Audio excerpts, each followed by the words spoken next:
그리고 마지막에 예배를 드릴 때 헌금이 달라요. 헌금이 적선하는 게 아니고요. 하나님께 자기 삶을 드리는 헌금으로 드립니다.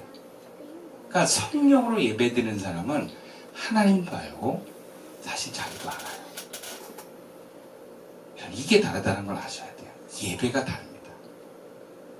그래서 정말 내가 이 교회가 정말 하나님의 은혜 가운데 있는지 아니면 세속적인 교회인지 복음의 모양은 있으나 능력이 없는 교회인지는 예배를 한번 다 들어보면 합니다.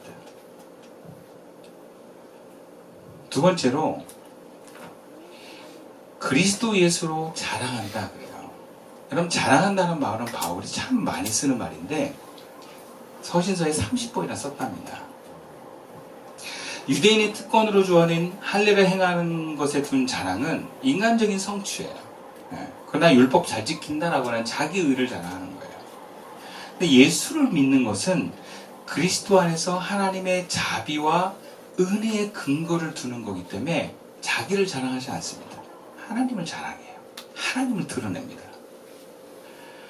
그래서 하나님을 드러내는 사람들이 진정한 할례당, 즉 진심으로 하나님을 의지하고 믿는 사람이라는 거예요. 여러분 뭘 자랑합니까? 그리고 뭘 자랑하고 싶으세요? 그게 여러분들의 신앙입니다. 세 번째로 육체를 신뢰하지 않는 자. 이것은 육체 할례 받음을 자랑하는 자들은 그들을 자랑하는 육체적인 기반, 즉 인간적인 성취나 인간적인 조건에 두고 있어요. 이게 어떤 모습입니까? 세상적으로 뭔가 보여지는 거, 그리고 남들을 부러워할 만한 거, 이런 것을 바로 자랑한다는 것입니다. 그것을 신뢰하고 그걸 너무 소중히 여긴다는 거예요. 교회를 다니고 하나님을 신뢰하고 그분의 뜻을 따라 산다고 하지만 노후를 걱정하고 자식의 앞날을 걱정하고, 그죠? 그래서 뭔가 세상적으로 내가 대비하고 준비하고 이런 것에 우선순위를 두는 거야. 여러분 그것은 내가 온전한 예배자로서 벗어나 있는 거예요. 우리가 뭘 신뢰하느냐? 하나님을 신뢰하느냐? 아니면 세상의 사람들이 뭔가 두려움을 대비한 안전의 소리들을 신뢰하느냐? 거기서 달라지는 거예요. 우리의 미혹은 바로 여기서 옵니다. 주님의 은혜와 자비를 잊어버리고 자기 의지와 성취를 자랑하는 사람. 이것은 미혹의 주체이자 미혹의 대상이 됩니다. 또 자신의 의지와 성취로 삶의 방향과 목적을 갖는다면 그 역시 우리가 미혹되어 있는 상태입니다. 그렇게 되면 내 속의 주인은 나예요. 애국가 주인이 되는 거예요. 성령으로 예배드리는 자는 성령 하나님이 주인인데 내가 주체가 되고 내가 주인이 돼서 노릇을 하면 예배 실패자가 됩니다. 그럼 예배 실패자가 되는 건 어떤 인생을 살게 되는가? 가인과 같은 인생이 되는 거예요. 물론 여기에는 오해의 소지가 있습니다. 내가 내 의를 내려놓고 성령으로 충만함을 사는 게 내가 아무런 노력도 하지 말고 주를 향한 의지가 하나도 없는 상태를 말하는 건 아니에요. 의지가 소용없고 노력이 소용없는 건 아니에요. 내 삶에 주를 향한 의지와 주님의 기쁨 되기를 원하는 노력을 하는 것은 자연스러운 것입니다. 그리고 오히려 성령의 우리 임재 가운데 있다면 우리는 더 큰 의지와 더 큰 열심을 낼 것입니다. 그리고 그러면서 계속 우리는 온전한 상태로 성장해 나갈 것입니다. 물론 그렇게 하시는 것도 하나님의 은혜입니다. 은혜가 우리를 그렇게 인도하는 것이죠. 그래서 바울은 자신이 걸어왔던 율법의 완성의 길에 대해서 나 어떤 율법 교사보다 나 최선을 다했고 그 길 다 걸어왔어 라고 얘기를 하는 거예요. 그게 오늘 본문 4절부터 6절까지의 말씀이에요. 그러나 나도 육체를 신뢰할 만하며 만일 누구든지 다른 이가 육체를 신뢰할 것이 있는 줄로 생각하면 나는 더욱 그러하니니 나는 8일 만에 할례를 받고 이스라엘 족속이요 베냐민 지파요 히브리 중에 히브리니요 율법은 바리새인이요 열심으로는 교회를 박해하고 율법의 의로는 흠이 없는 자다. 자기가 그런 사람이라는 거예요.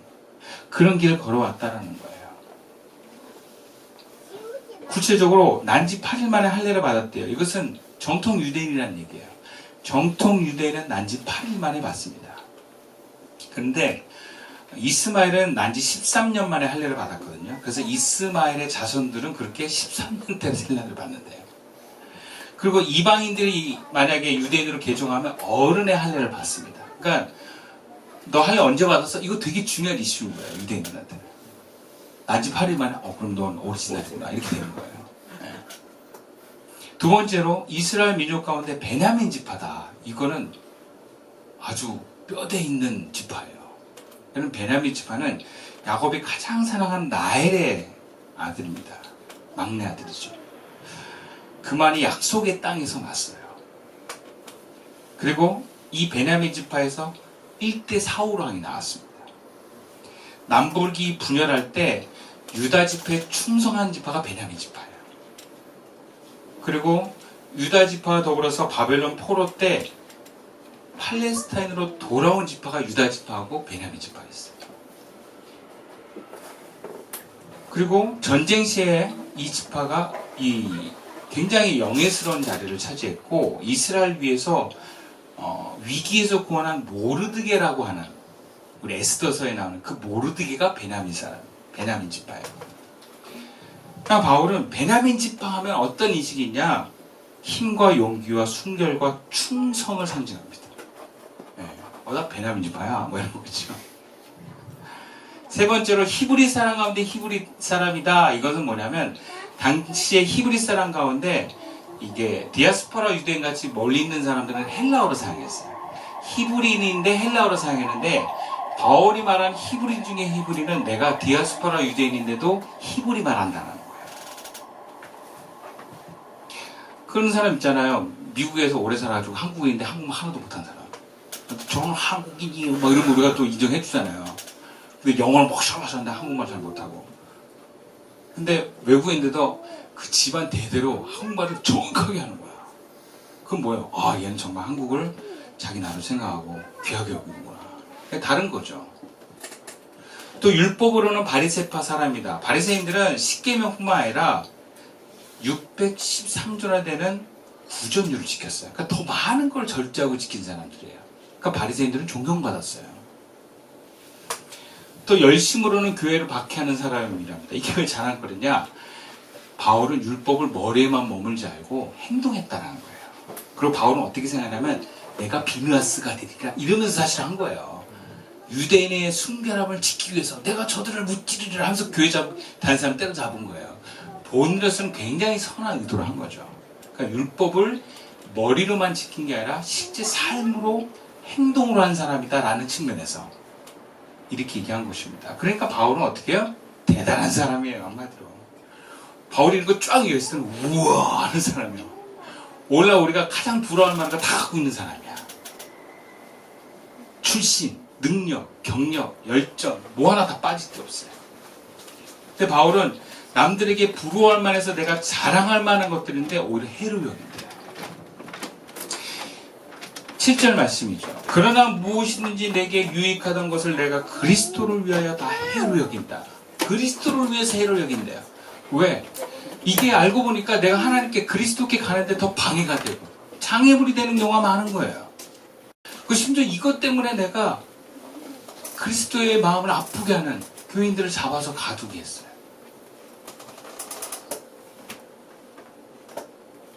그러니까 내가 이렇게까지 이것을 또 해로 여기는 이유는 그리스도 때문이라는 거예요. 내가 그리스도 안에 나타난 하나님의 은혜로우심과 자비하심을 발견하는 순간 내가 그동안 자랑으로 여겼던 거 아무것도 아니구나. 와 이렇게 한 거야.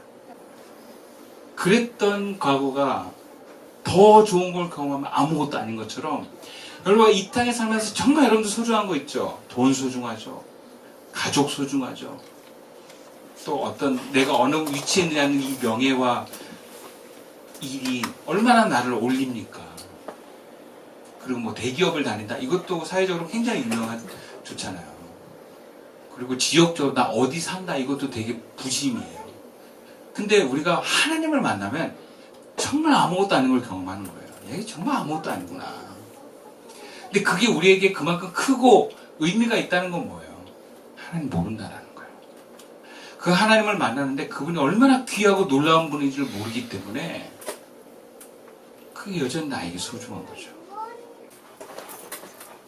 근데 바울은 남들이 흠모하는 만한 거 다 배설물로 여겼다 그랬거든요. 그럼 우리가 이걸 어떻게 이해해야 되겠습니까?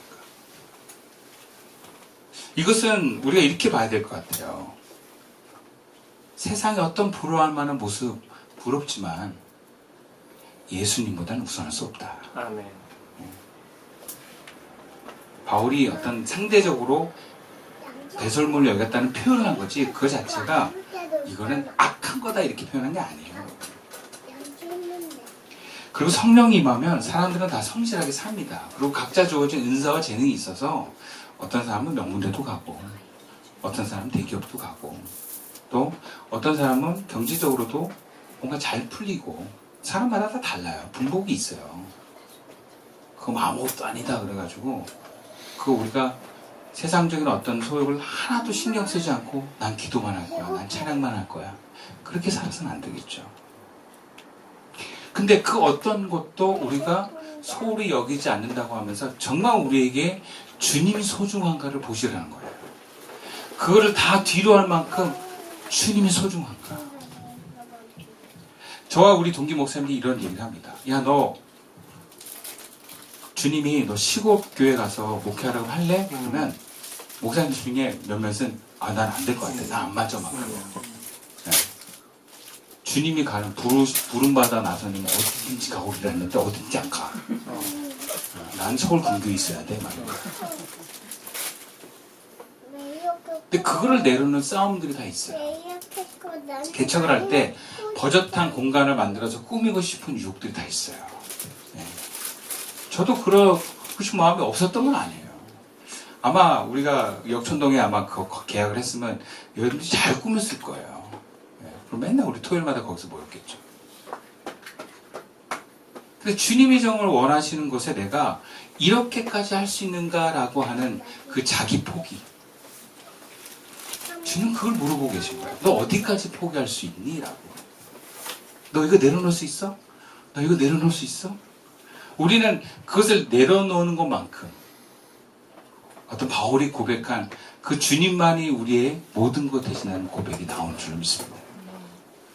그 싸움을 해나가는 것이 신앙의 길입니다. 신앙은 세상적으로 뭔가 남들이 부러워할 만한 것을 예수님을 통해서 얻어내는 길이 아니에요. 나 예수 믿었더니 명문대 갔어. 나 예수 믿었더니 부자 됐어. 나 예수 믿었더니 뭐 경제적으로 뭔가 잘 풀렸어. 이거 얘기하고 그 길 가자는 게 아니에요. 신앙의 길은 나 예수님 너무 소중해서 이거 포기했어. 나 예수님이 너무 좋아서 이런 유혹도 왔는데 이거 나 선택하지 않았어. 왜냐면 그게 신앙의 길입니다. 아멘. 사역도 집도 뭐 이런 것들을 다 내려놓는데 그게 괜찮았던 이유는 뭐냐? 주님과 더 가까워졌기 때문이었어요. 그러니까 왜 우리가 이거 소중한 걸 버릴 수 있느냐? 주님과 가까워지기 때문에 가능한 거예요. 그리고 그게 별거 아니기 때문에 그런 거예요. 근데 오히려 저는 그곳에서 주님을 깊이 만났습니다. 이제 그때 윤희가 태어났고요. 그리고 그 윤희와 현이와 그 어렸을 때 그 시절을 잊지를 못했어요. 너무 행복해가지고. 뭐 애들도 가끔 그 옛날 얘기해요. 너무 좋았다고.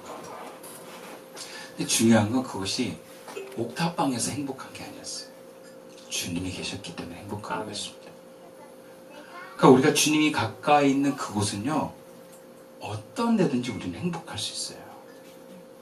그래서 우리가 이런 약간 좀 어수선한 공간에서 예배를 들어도 멀쩡한 교회 부럽지 않은 것은, 물론 부러운 사람도 몇 있었지만 우리 크게 부러워하지 않는 건 우리 예배 가운데 주님이 계시기 때문에 그렇습니다. 이 가치를 아는 사람이 나머지 것들을 별거 아닌 것으로 여길 수 있는 거예요. 좋은 집? 아무것도 아니야. 돈? 아무것도 아니야. 아무것도 아닌 게 아니라 되게 소중해요, 여러분. 좋은 집에 살면 달라요. 여성들이 느끼는 그 편안함이 다르고요. 돈이라는 게 있으면 얼마나 유익이 있고 얼마나 가정이 화목해지는지 몰라요. 소중합니다. 그런데 그게 전부가 아니라는 걸 알기 때문에 그런 거예요. 주님이 함께 계시면 그게 그렇게 큰 힘과 의미가 없다는 걸 알기 때문에 그런 거예요. 바울은 그걸 경험했을 거예요. 자기가 삶의 어떤 유대인으로서 최고를 향해서 달려왔고 아마 바울의 아버지는 그런 바울을 키우셨던 것 같아요. 그래서 가말리엘이라고 하는 그 문화생 밑에까지 그냥 서울대 보는 듯이 보내고, 바울은 아마 유대인으로서 디아스포라 유대인으로 바리새인으로 아마 굉장히 존경받는 위치에 올라갈 수 있는 사람이었다고 봐요. 근데 바울은 그거 아무것도 안 되라는 거예요. 왜? 자기가 그 하나님이신 예수님을 만나보니까 배설물처럼 여길 수 있기까지도 할 수 있다라는 거죠.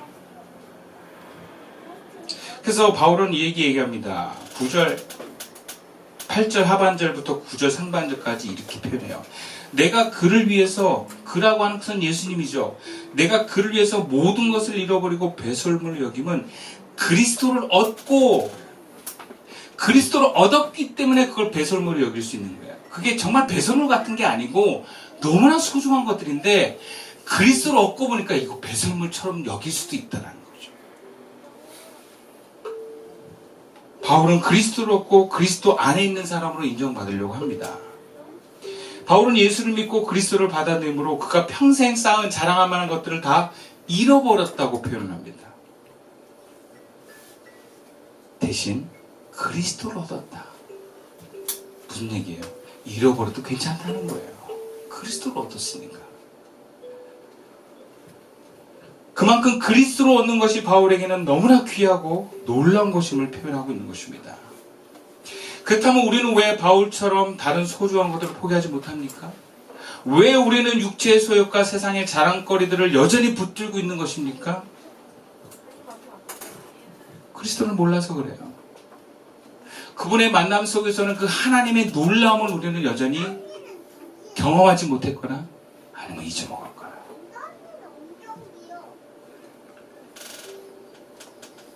여러분, 그리스도를 얻으면 이런 것들을 잃어버려도 괜찮을 만큼 넉넉한 마음이 됩니다.